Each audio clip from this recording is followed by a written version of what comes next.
You're seeing is, just the opportunities presenting himself, but, he's been a person in the offseason who's taking real accountability on what he needs to get better at.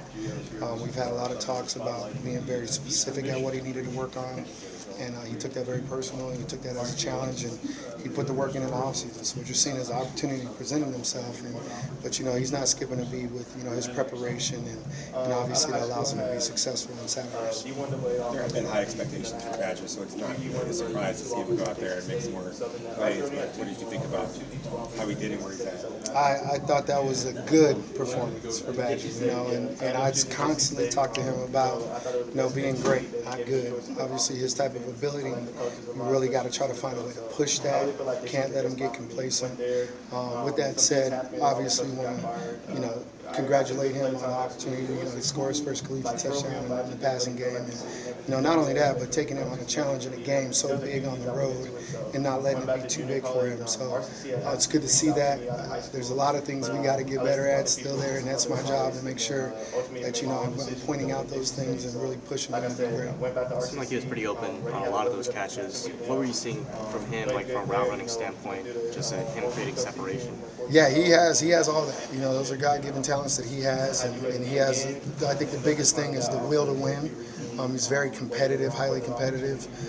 He wants to win every rep, and that's why you can see that really come alive in big games like that. Again, it's what we've seen from him in the past, so we just got to find a way to keep it consistent. But I expect him to compete with any defensive back in the country. That's how good he can be, and it's just a matter of now playing smart football and understanding, how he fits within the scheme and the offense, and just taking it to the next level. The overall execution, how would you grade that from that game? Just from receiver standpoint? Or Yeah, I thought we were good, a little bit above good, better than average. I think there's some things that we left out there.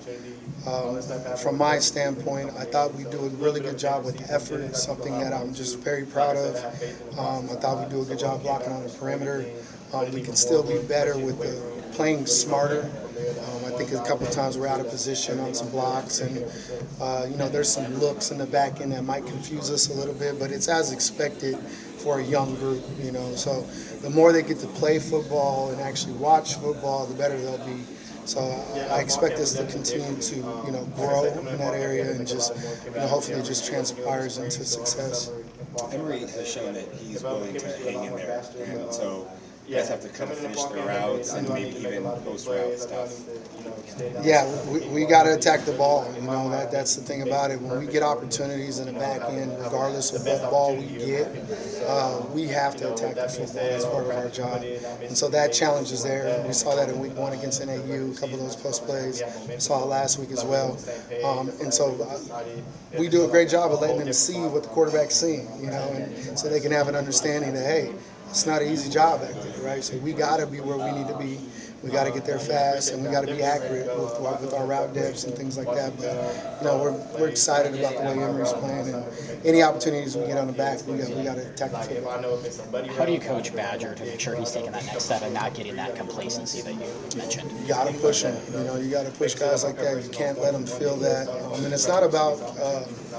You obviously want to let him know he's doing good. It's not beating him down, but at the same time, you got to point out the things that he could be better, and that's something that we constantly do. With that said, definitely a pat on the back. It's a good game. You don't not say it's not, but again, we're shooting to be great, not good. Especially with his type of ability, we should be trying to, win those Pac-12 honors type deal. Not be okay with just being good. It seems like your receivers are kind of starting to take the next step. You can kind of see this group rounding in form a little bit. Yeah, it's good. I think they're kind of finding their role, and I think that the guys that are also getting a little bit of spot time are starting to realize, hey, I'm going to play.